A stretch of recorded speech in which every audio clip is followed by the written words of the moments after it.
Scale निकालेंगे, इसके बाद ब्लैक पेन से आप मार्जिन लाइन खींचेंगे। देखिए 2 पेन का ही यूज करना है। एक मार्जिन लाइन खींचने के लिए इस तरीके से आप लोग स्केल भर ज्यादा मतलब ज्यादा इधर नहीं लाना है, नहीं तो एग्जामिनर समझेगा कि बच्चा कॉपी भरने के चक्कर में ज्यादा लंबाई लिया है, तो इसलिए आप स्केल भर का ही यूज कीजिएगा। लंबाई इतना कर लेंगे, साफ साफ यहाँ से लाइन खींच लेना है टू द पॉइंट अच्छे से।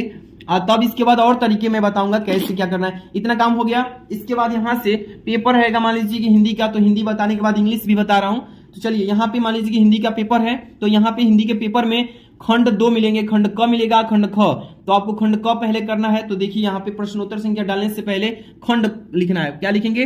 देखिए इस पेन का यूज कर सकते हैं, और एक चाहे तो ये डार्ट पेन, ये दोनों पेन जो है ये 10 रुपए की मिलती है। पेंटोनिक या आप जो भी पेन का यूज करना चाहते हैं, जिस पेन से लिखते हैं नॉर्मल आपका स्मूथ लिखाई होता है उसी से लिखिएगा, ठीक है। तो ये 10 रुपए का आता है, ये मतलब मार्कर टाइप का होता है, पतला चलता है, तो इससे भी आप चाहे तो लिख सकते हैं। तो यहाँ पे देखिए मैं लिख रहा हूँ प्रश्नोत्तर संख्या, ध्यान दीजिएगा। पहले लिखेंगे प्रश्नोत्तर संख्या, पहले खंड लिखिएगा। क्या लिखेंगे? खंड। यहाँ पे अच्छे से खंड लिख लेना है, साफ साफ लिखिएगा, सिखा रहा हूं, देखिए ध्यान से। खंड यहाँ पे क कर रहे हैं, खंड क्या है? खंड क। इस तरीके से लिख के तब इसको अंडरलाइन कर दीजिएगा थोड़ा अच्छा दिखने के लिए, बहुत ही अच्छे से लिखिएगा, ठीक है। नंबर एक भी नहीं कटेगा। खंड क लिख लिए ना। अब ये खंड क हो गया, इसमें प्रश्न संख्या पहला का क करेंगे। तो देखिए प्रश्नोत्तर संख्या डालेंगे। यहाँ पे क्या लिखेंगे? पहले लिखेंगे प्रश्नोत्तर संख्या। ध्यान समझिए, एक एक स्टेप अच्छे से समझ लेते हैं तो बहुत ही अच्छा नंबर लाएंगे। प्रश्नोत्तर यहाँ पे लिखेंगे प्रश्नोत्तर संख्या, ठीक है ना। इस तरीके से अच्छे से लिखना है। तब यहाँ पे प्रश्नोत्तर संख्या लिख के 1 नंबर लिखेंगे, इस तरीके से 1 लिखेंगे। तब इसको अंडरलाइन कर देंगे तो थोड़ा और भी अच्छा लगेगा। आप जिस तरीके से अंडरलाइन करना चाहते हैं तो कर सकते हैं, ठीक है। प्रश्नोत्तर संख्या पहला हो गया ना। इसमें क्वेश्चन नंबर पहला है कि पंडित प्रताप नारायण मिश्र द्वारा संपादित पत्रिका कौन सी है? तो यहाँ पे ब्राह्मण पत्रिका है। तो पहला का क का तीसरा सही है ना। तो देखिए कैसे लिखेंगे। पहला हो गया, क लिखेंगे। यहाँ पे क्या लिखेंगे? क नंबर। यहाँ पे देखिए क लिखेंगे, इसके बाद क लिखेंगे, इसके बाद यहाँ पे तीसरा ऑप्शन सही है।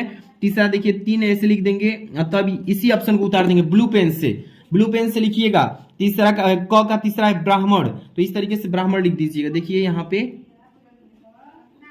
ब्राह्मण लिख दीजिएगा, ठीक है, इस तरीके से। तब से खड़ी पाई या इस तरीके से, ठीक है ना। तो जितने भी इसमें क्वेश्चन हैं बहुविकल्पी, आपको समझ में आ गया होगा कैसे करना है। जैसे ख नंबर है, रामचंद्र शुक्ल की रचना है, तो त्रिवेणी है, तो इसको कैसे लिखेंगे? देखिए यहाँ पे ब्लैक पेन का यूज करेंगे ना बाबू, ध्यान से देखिए। ख नंबर लिखिएगा इस तरीके से, ख इस तरीके से। तब से कौन सा ऑप्शन सही है? त्रिवेणी तीसरा सही है। तो यहाँ पे तीसरा नंबर लिख दीजिएगा इस तरीके से, 3 ऐसे लिख के त्रिवेणी लिखिएगा, ब्लू पेन से लिखिएगा। आंसर का ऑप्शन ब्लू पेन से, त्रिवेणी।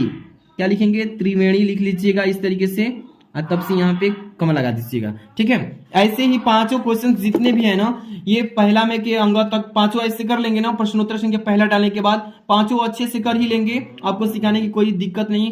बहुविकल्पी में पहला हो जाएगा पांचों। ऐसे ही दूसरा भी करना है, दूसरा का। तो यहाँ पे प्रश्नोत्तर संख्या फिर डालेंगे पांचों। मान लीजिए कि यहाँ तक आ जाएगा, 1 2 3 और मतलब 5 यहाँ तक हो गया। अब यहाँ से एक लाइन छोड़ के फिर लिखेंगे इसके सामने से ही, यहाँ पे लिखिएगा प्रश्नोत्तर संख्या। क्या लिखेंगे? प्रश्नोत्तर देखिए ध्यान से, प्रश्नोत्तर संख्या ऐसे लिखिएगा अच्छे से। एक एक नंबर आप लोग के लिए कीमती है, आपको इसलिए टाइम देकर के मैं समझा रहा हूं, तो आप समझिए। यहाँ पे 2 नंबर कर रहे हैं ना, तो 2 नंबर ऐसे इसको अंडरलाइन कर दीजिएगा थोड़ा अच्छा दिखने के लिए, ठीक है ना। इस तरीके से कर लीजिएगा। इसके बाद आपको मैं बता रहा हूं कैसे सोल्व करना है। यहाँ पे देखिए दूसरा काम क लिखा है इसमें कि पद्मावत का रचना काल है, तो भक्ति काल में हुआ था। तो यहाँ पे देखिए दूसरा का लिख दिए हैं। अब यहाँ पे क लिखना है बस। क्या लिखेंगे?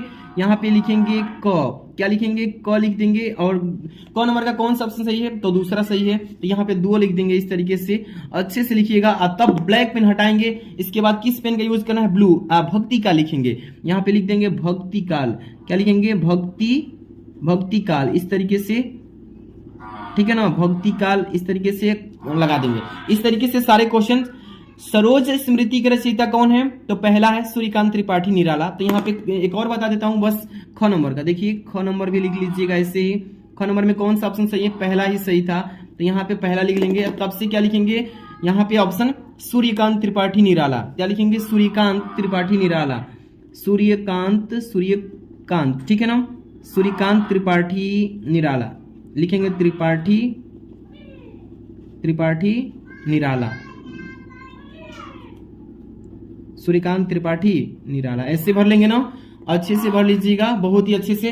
टोटल जितने भी इसमें दूसरा में 5 क्वेश्चन बहुविकल्पी आएंगे, पांचों को अच्छे से कर लेना है, बढ़िया से कर लेंगे, ऐसे पांचों हो जाएगा। इसके बाद आपका गद्यांश आता है। क्या आता है? गद्यांश। दिए गए गद्यांश पर आधारित निम्नलिखित प्रश्नों के उत्तर दीजिए। ये गद्यांश को सॉल्व कैसे करना है थोड़ा सा ये भी समझ लीजिए। इसके बाद मैं इंग्लिश में भी बता देता हूं कैसे क्वेश्चन आंसर डालना है। देखिए प्रश्नोत्तर संख्या तीसरा करना है, तो यहाँ पे इसको मैं यहीं पे समझा देता हूँ, ज्यादा कॉपी क्या बेकार करना है। यहाँ पे प्रश्नोत्तर संख्या डालेंगे ऐसे, ठीक है, प्रश्नोत्तर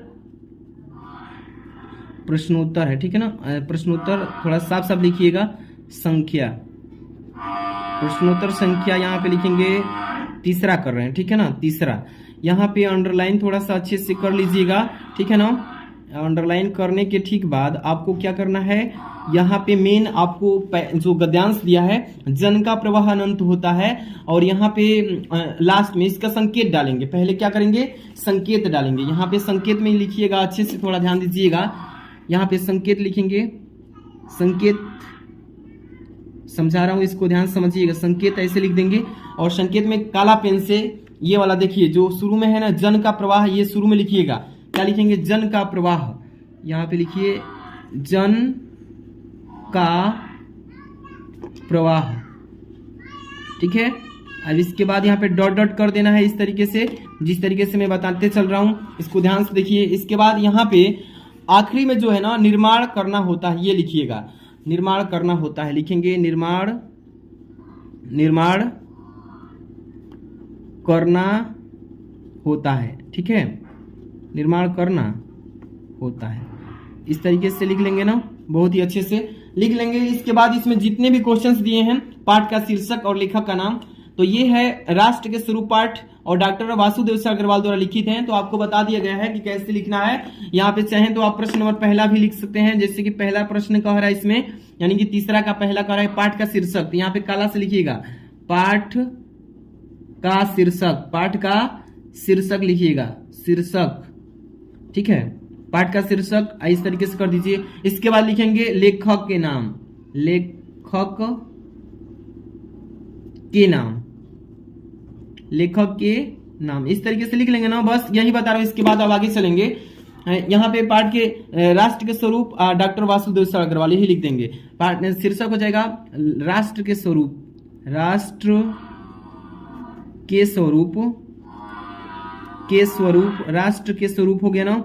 इसके बाद लेखक इसके कौन है, तो डॉक्टर वासुदेव सर अग्रवाल जी, डॉक्टर वासुदेव सर अग्रवाल, वासुदेव शरण अग्रवाल जी हैं, कौन है, अग्रवाल, अग्रवाल, इस तरीके से लिख लेंगे साफ साफ, इतना हो जाएगा ना। तो ऐसे ही जितने भी क्वेश्चंस दिए हैं इसमें सबका प्रश्न संख्या डाल डाल के कर लेंगे। यहाँ पे पद्यांश आता है, ये इस तरीके से देख ही रहे हैं, ये पद्यांश हैं। यहाँ पे जीवन परिचय मिलेगा, इसके बाद 5 नंबर पे।